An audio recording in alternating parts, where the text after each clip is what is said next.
The recycler on Lowlight Station hummed low, waiting for its next meal of broken metal and forgotten cargo. Daniel Hale stood in front of it with a scanner in his hand, tired from a double shift, his gloves stained with grease from a hull patch job that had taken most of the morning.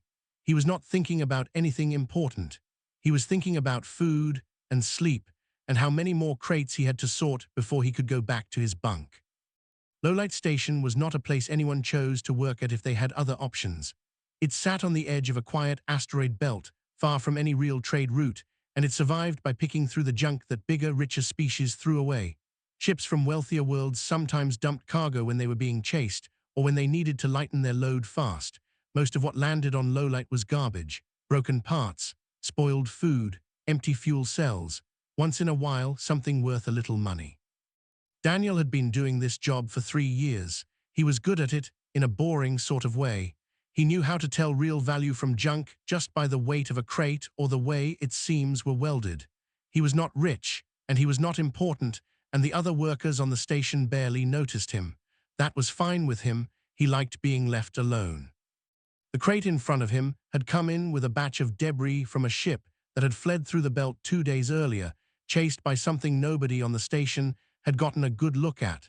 The ship had jettisoned half its cargo hold just to gain speed, and the pieces had drifted into range of the station's collection nets. Most of it was already sorted. This crate was the last one. It was smaller than most, dark gray, with markings on the side that Daniel did not recognize. He had seen a lot of alien writing over the years, symbols from a dozen different trade languages, but this one looked older, rougher, almost hand-carved instead of printed. There was no barcode, no shipping tag, nothing that told him what was inside or where it had come from. His scanner gave him nothing useful either. It picked up a faint heat signature, which was strange for cargo that was supposed to be dead weight. Heat meant something was either powered or alive, and neither of those things belonged in a crate marked for the recycler. Station Command had already logged the batch as low value. The order was simple: sort, scan, dump anything without a resale tag. Daniel had done this 100 times before without a second thought. He lifted the crate onto the sorting table and reached for the release lever. That was when he heard it. A small sound, thin and shaking, came from inside the crate. It was not the sound of machinery. It was not static or feedback from a damaged power cell. It was closer to crying, the kind of sound a frightened animal makes when it does not understand what is happening to it. Daniel froze with his hand still on the lever. He told himself it was probably some kind of automated distress signal, a leftover safety feature from whatever the crate used to hold. That would have made sense. That would have been easy to ignore. But the sound did not repeat in a steady pattern the way a signal would. It rose and fell, uneven, tired, like something struggling to keep crying because it had already been crying for a long time. Station rules were clear about unmarked cargo with unknown contents. He was supposed to report it and let a supervisor decide what to do, which usually meant tossing it straight into the recycler without opening it, just to avoid liability. Nobody wanted to deal with a live weapon or a contaminated sample. Opening it himself would break at least 3 different safety codes. Daniel looked around the sorting bay. Nobody else was there. The night shift had not started yet, and the day crew had already gone to eat. It was just him, the recycler, and the crying sound getting a little softer, a little weaker, like whatever was making it was running out of strength. He set the scanner down. He was not a brave man. He did not think of himself as someone who broke rules or took risks, but something about that sound made it impossible to walk away, the same way it would have been impossible to walk past a child crying in an empty hallway. He told himself he would just look, just check. Then he would report it properly, and whatever happened after that would not be his problem. The release lever gave a soft click when he pulled it, and the seal on the crate hissed as pressurized air escaped. The lid lifted slowly, and the smell that came out was strange, something between salt and metal and warm skin. Daniel leaned over the edge and looked inside. 3 small creatures were curled together in the bottom of the crate, pressed close for warmth. Their skin looked dry and scaled, dull gray and brown, cracked in places like they had gone too long without water. Their eyes were shut tight, and their small chests rose and fell in quick, shallow breaths. One of them lifted its head weakly at the sudden light, made a soft, broken sound, and let its head drop again. Daniel had no idea what he was looking at. He had never seen anything like them in 3 years of sorting through alien debris. But he knew, without needing a scanner to tell him, that these were not cargo. They were alive, and they were dying, and in about 30 seconds he was supposed to have pulled the lever that would have sent them into the recycler without ever knowing they were there. He did not call his supervisor. He did not file a report. He reached into the crate instead, carefully, and lifted the nearest creature into his arms. It was lighter than he expected, and warmer, and the moment his hands closed around it, the crying stopped, just for a second, like it had finally found something it had been searching for. Daniel stood there in the empty sorting bay, holding a creature he could not name, with 2 more still curled in the crate below him, and understood that whatever happened next, he was no longer just sorting junk. He had just made a decision that could not be undone. Water was the first problem. Daniel did not know what these creatures ate, how much they needed, or whether human food would help them or kill them. His quarters on Lowlight Station were small, barely enough room for a bed, a locker, and a narrow desk, but he cleared a corner near the heating vent and laid down a folded blanket for the 3 of them. They did not move much at first. They stayed pressed together, breathing slow, too weak to do anything else. He tried water first, using a shallow dish and a dropper he usually kept for cleaning small tools. The nearest creature sniffed at it, then drank in short, careful sips. The other 2 followed once they saw the first one was safe.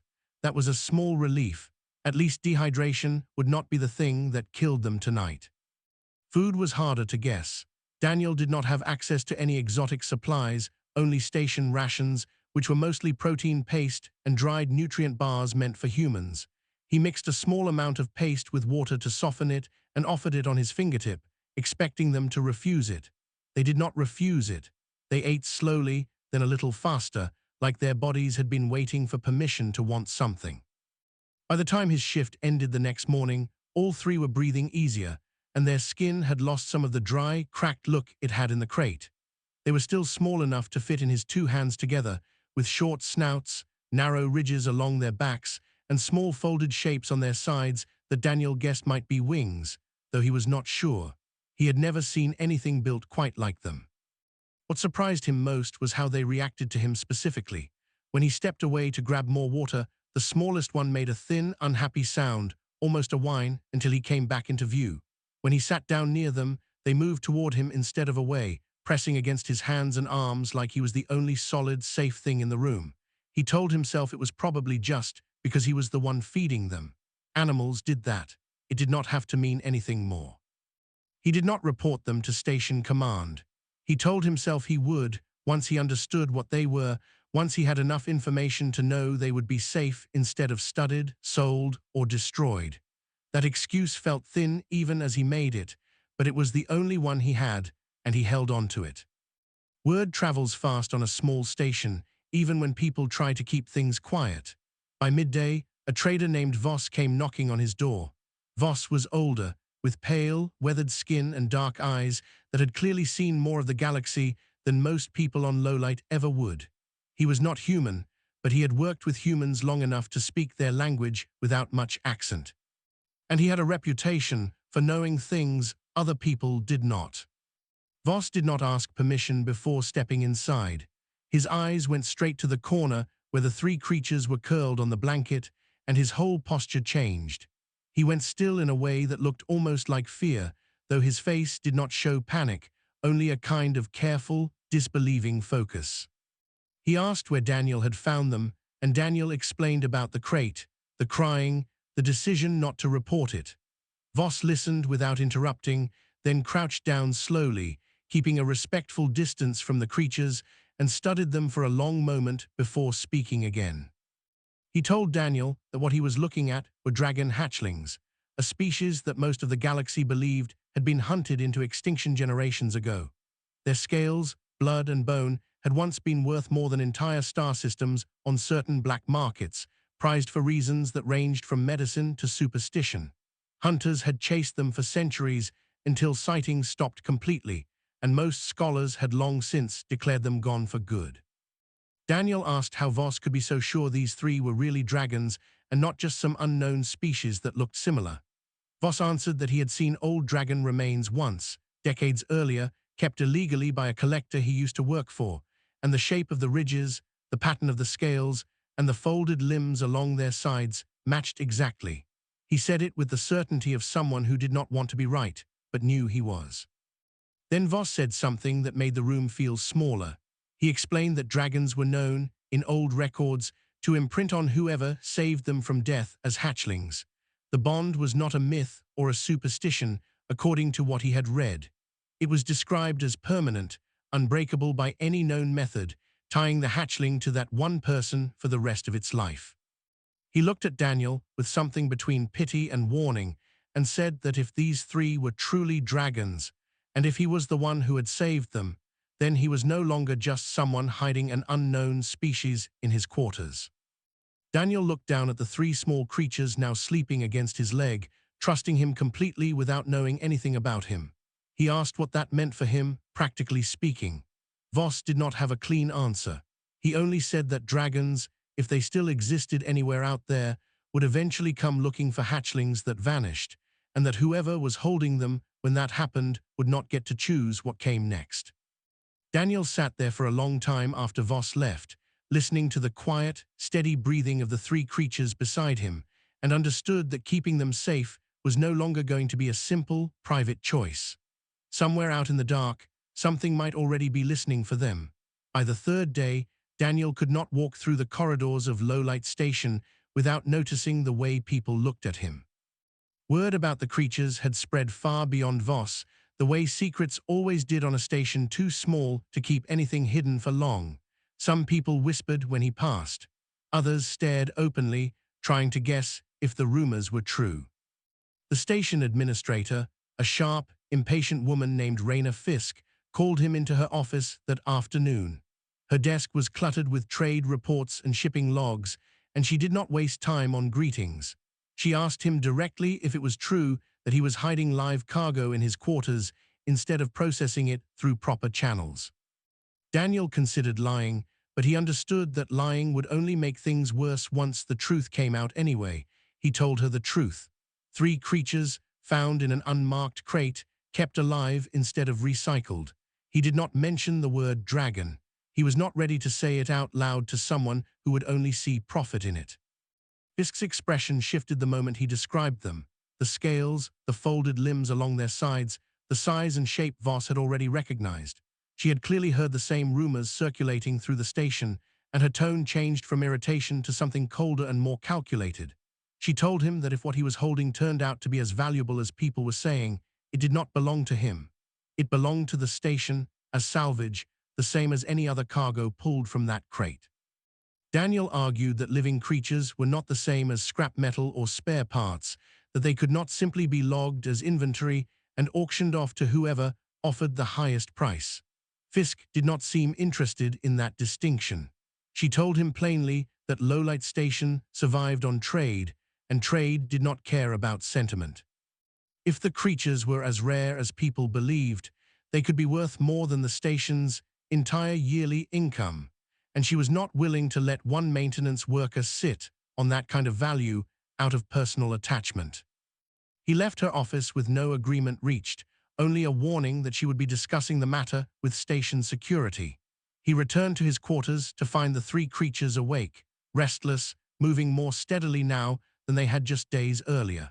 They noticed him the moment he stepped through the door, and the smallest one made its way toward him immediately, pressing against his leg the way it always did.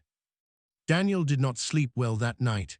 He kept thinking about what Fisk had said and about what Voss had warned him would eventually happen if words spread far enough. He was right to worry. By morning, more than just station officials were interested. A pair of traders who had docked overnight, claiming to be inspectors from a regional trade authority, showed up outside his door requesting to see the creatures for what they called a routine evaluation.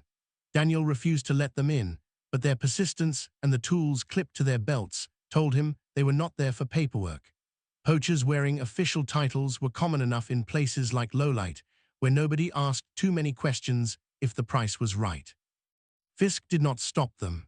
If anything, she seemed willing to let the situation play out, likely hoping to negotiate a cut once the creatures changed hands. Station security, usually loyal to whoever signed their pay, showed up not to protect Daniel, but to escort the traders in the name of maintaining order. By midday, Daniel found himself backed into the cargo bay, the crate that had started everything sitting nearby, empty now, except for the blanket he had moved the hatchlings onto. 3 armed security officers stood between him and the exit, alongside the 2 traders who no longer bothered pretending to be inspectors. Fisk stood off to the side, arms crossed, watching without interfering. The lead officer told Daniel plainly that this could go one of 2 ways. He could hand over the creatures peacefully, and the matter would be settled quietly, with some kind of payment arranged for his trouble.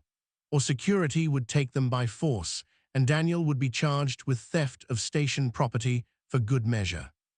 Daniel looked down at the 3 hatchlings gathered close to his feet. They had grown stronger over the past few days, their scales smoother, their movements quicker, but they were still small, still fragile against grown men with weapons. He had no plan, no leverage, nothing but the simple, stubborn refusal to let this be decided by people who saw them only as a payday. He told the officer no. He said the creatures were under his care, not station property, and that he would not stand aside and let them be handed over to whoever offered the most money. His voice was steadier than he expected it to be, though his hands were shaking. The lead officer stepped forward, clearly out of patience, and reached for the nearest hatchling. That was the moment everything changed.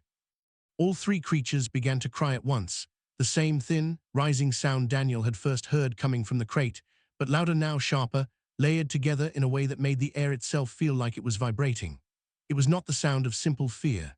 It carried further than a small animal's cry should have carried, echoing through the cargo bay and down the corridor beyond it, loud enough that officers standing further away turned to look, confused about where it was even coming from.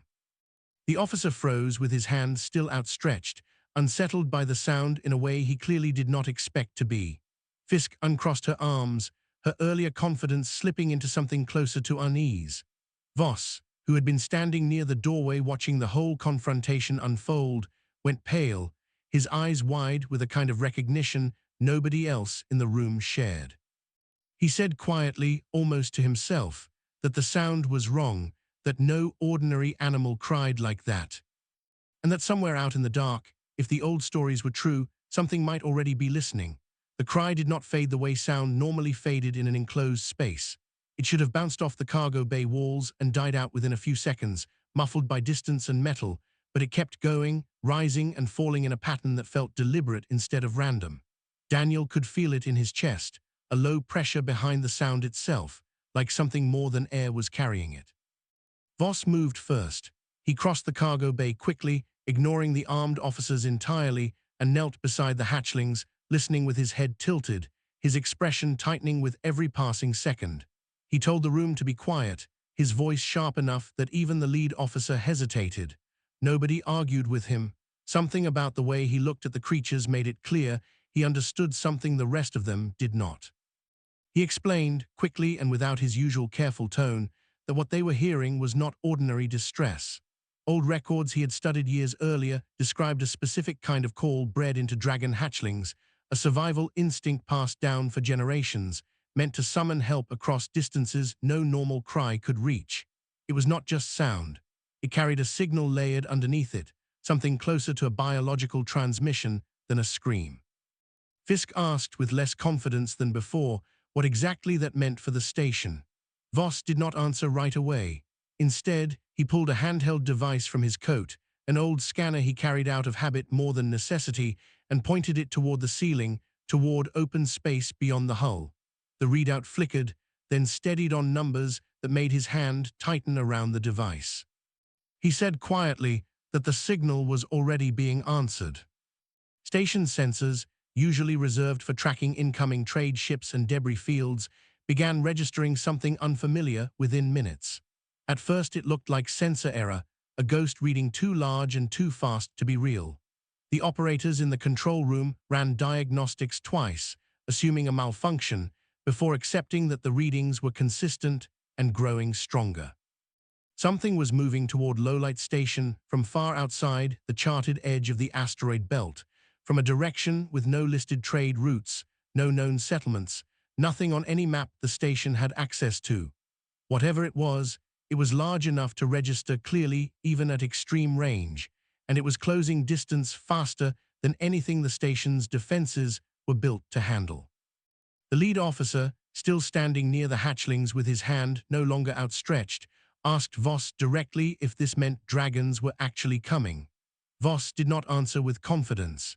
He said only that if the old records were accurate, and if the signal was real, then something was answering a call meant specifically for kin, and there was no reason for anything else to respond to it. Fisk's earlier calculation, the quiet hope of profiting from rare cargo, had visibly drained out of her face. She ordered station security to stand down from the hatchlings immediately, her priorities shifting fast now that the situation had grown far beyond a simple property dispute. The traders who had come pretending to be inspectors backed toward the exit without waiting for permission, their interest in easy profit replaced by open fear. Daniel stayed where he was, kneeling beside the three hatchlings, who had gone quiet now, their cry finished, their small bodies pressed close against him as though the effort had exhausted them. He did not fully understand what he was caught in the middle of, but he understood enough to know that whatever was coming was not going to care about station politics or trade disputes. It was coming for them. He asked Voss what would happen when it arrived. Voss hesitated before answering, choosing his words carefully. He said that if it truly was a full-grown dragon, or worse, more than one, nobody on Lowlight Station had any real experience dealing with a species everyone assumed had gone extinct centuries ago.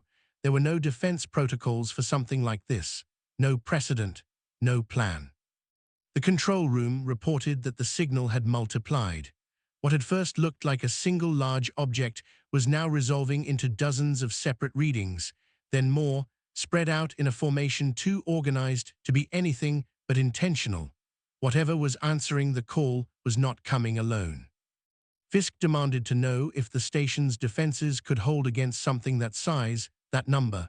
The officer monitoring the readings did not have a reassuring answer. Lowlight Station had never been built for combat. Its defenses were meant to deter small-time raiders and debris collisions, nothing close to what the sensors were now describing. Daniel looked down at the hatchlings again, their breathing slow, and even now that the cry had ended, completely unaware of the panic spreading through the rest of the station around them. He thought about the crate he had almost sent into the recycler without a second look, about how close he had come to never hearing that first, small sound at all. Whatever came next was already decided the moment he had lifted that lid. There was no undoing it now, no quiet way to slip these three back into anonymity.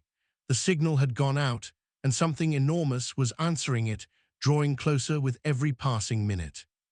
Voss stood slowly, looking toward the reinforced viewport at the far end of the cargo bay, where the black of open space was visible beyond the station's hull.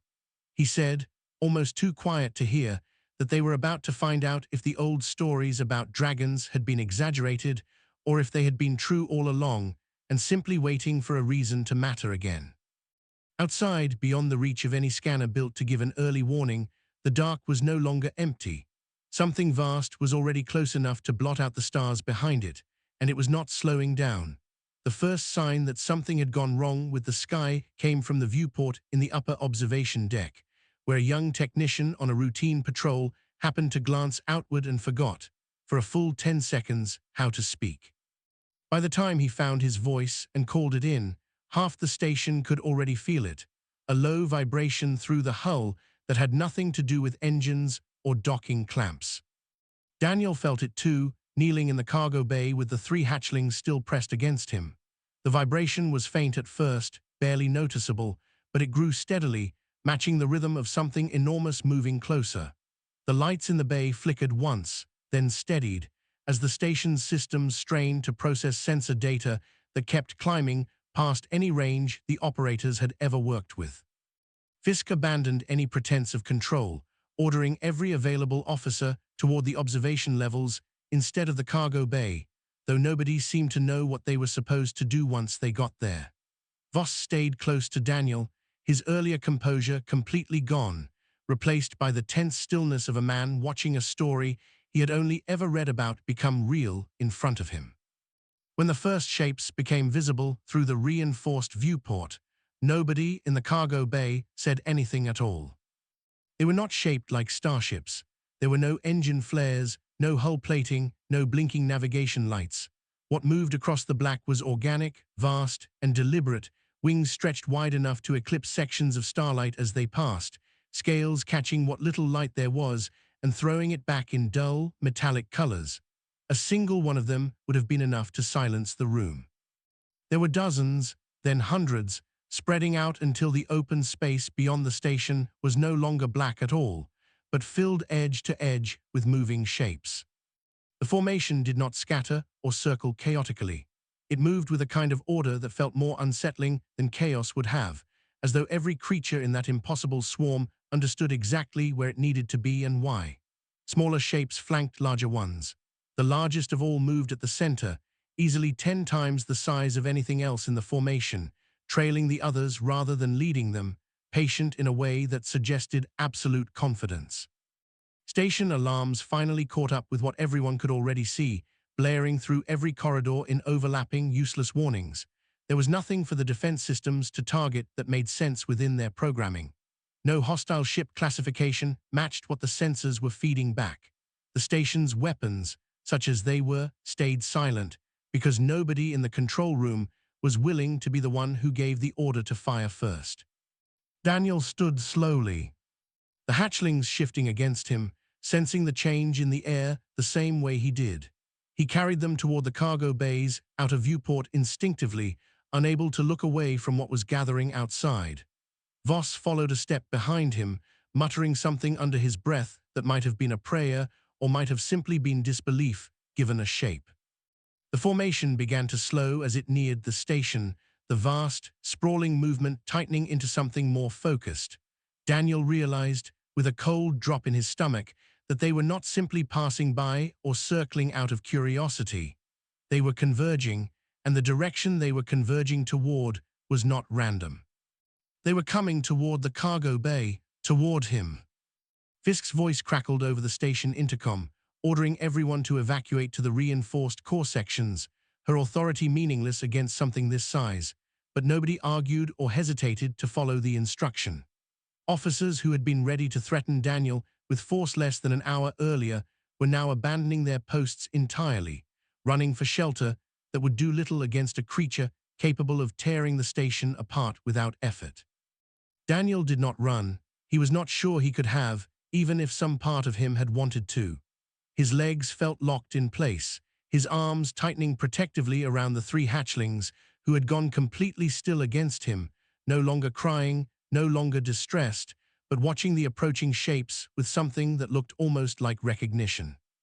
The largest dragon broke away from the formation and moved directly toward the station's outer hull, close enough now that its shadow swallowed the entire viewport, plunging the cargo bay into a deep, moving darkness broken only by the dim emergency lighting still running along the floor.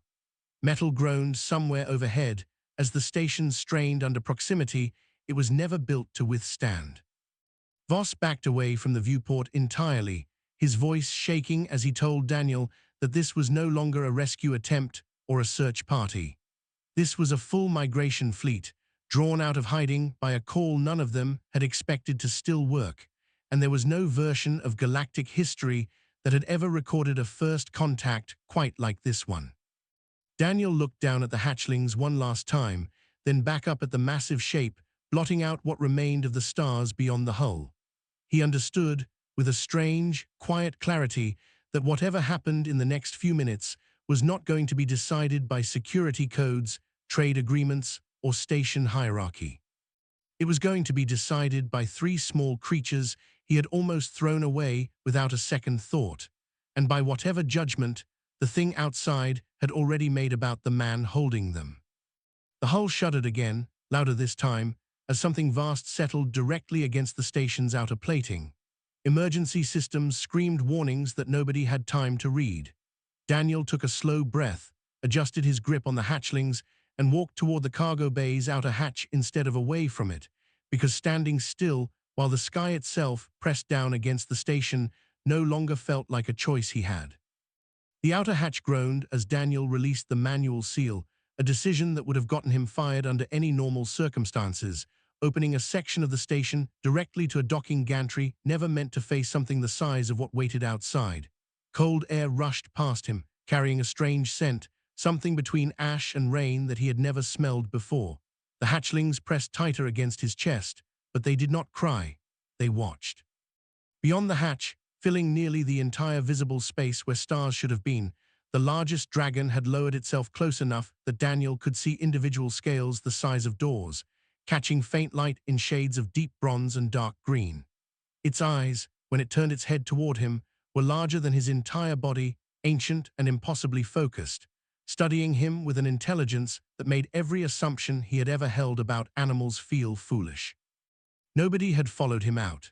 Fisk, Voss, the officers, all of them had stayed behind the reinforced doors, watching through whatever scanners still worked, unwilling or unable to stand where Daniel now stood, alone on an exposed gantry with 3 hatchlings and no weapon, facing something that could have ended the entire station without effort. He did not know what to do. There was no protocol for this, no guide, no experience from 3 years of sorting salvage that had prepared him for standing in front of something this old and this large. So he did the only thing that felt honest. He knelt down slowly, lowered the hatchlings gently onto the gantry floor in front of him, and stepped back half a pace, showing that he had no intention of holding them as leverage or using them as a shield. The 3 hatchlings, finally free and facing open space for the first time since Daniel had pulled them from the crate, did not immediately run toward the massive shape waiting beyond the hatch. They hesitated, glancing back at him, small sounds of uncertainty rising in their throats, the same sound that had first made him stop his hand on the recycler lever. The great dragon lowered its head further, close enough now that Daniel could feel the heat radiating off its body, and made a low sound of its own, deep and resonant, felt more than heard. The hatchlings responded immediately, moving toward it without fear, climbing up onto the massive foreleg it had extended toward the gantry, finally reunited with something far larger than themselves after days of believing they might never be found. Daniel expected that to be the end of it. He expected the dragon to withdraw, hatchlings recovered, leaving him and the rest of the station to deal with the aftermath of having survived an encounter nobody would believe without proof. Instead, the massive head turned back toward him and stayed there, unmoving, studying him with the same intense focus as before. He did not know dragon behavior. He had no way of understanding what it meant to be looked at like that, held under a gaze that seemed to weigh something far beyond the simple fact that he had kept 3 hatchlings alive. He stood as still as he could manage, unsure whether moving or speaking would help or ruin whatever was happening. A presence pressed gently against his mind, not words exactly, but something close enough to meaning that he understood it anyway, an impression built from warmth and recognition rather than language. It was not aggressive. It did not feel like an intrusion. It felt like being seen clearly, in a way few people had ever bothered to see him, weighed against every choice he had made since finding that crying crate in an empty sorting bay. He understood, somehow, that the dragon knew everything. It knew the hatchlings had been found abandoned, close to death, discarded by a fleeing ship that had never cared about them at all. It knew that Daniel had broken rules to save them, faced threats from his own people to protect them, and finally chosen to hand them over freely rather than keep them or bargain with their safety. None of that had gone unnoticed. The great dragon lowered itself slightly, an unmistakable gesture even without prior understanding of the species, something between acknowledgement and respect. Then, gently, it nudged one of the hatchlings forward, back toward Daniel, as though offering something in return for what he had given. Voss, watching through the station's internal feed with the others, would later explain what that gesture meant, once he had time to consult older records that suddenly felt far less theoretical than they had that morning. Dragons, according to the oldest surviving accounts, did not forget who saved their young. They did not simply retrieve hatchlings and vanish. They marked the ones who protected their kind, binding them permanently as kin, a status unheard of for any species outside their own in recorded history. By the time the formation began to withdraw hours later, spreading back out into the dark as smoothly as it had arrived, Lowlight Station had changed in ways nobody could have predicted that morning. Fisk, humiliated by how badly she had misjudged the situation, made no further attempt to claim ownership over anything connected to the hatchlings. The traders posing as inspectors had fled the moment the first dragon appeared and never returned. Station security quietly dropped every charge they had threatened against Daniel, unwilling to draw further attention to how close they had come to provoking a species capable of ending them all. Daniel remained on the gantry long after the fleet had gone, one hatchling still curled against his side, having chosen, on its own, to stay with him rather than leave with the others. He did not fully understand what he had become in the eyes of a species most of the galaxy still believed to be extinct, but he understood enough. He was no longer just a maintenance worker sorting through debris nobody wanted. Word of what happened at Lowlight Station spread quickly once it could no longer be hidden, reaching Alliance officials who had spent decades dismissing humans as minor, unimportant players in galactic affairs. None of them had an explanation for why a species they overlooked so easily had somehow earned the trust of dragons, when far older, far more advanced civilizations never had. Daniel did not care much about what the wider galaxy thought. He sat quietly on the gantry, watching the last traces of the departing formation fade into the dark, one small, scaled creature asleep against his side, and understood simply that he had done the one thing that had always mattered most. He had not looked away when something small and frightened needed help, even when it would have been easier to let it go. The sky above Lowlight Station stayed empty and quiet after that day, but everyone who had witnessed it knew it would never be forgotten, not by the station, not by the Alliance, and certainly not by the dragons who now knew exactly where to find the one human who had chosen to save them first.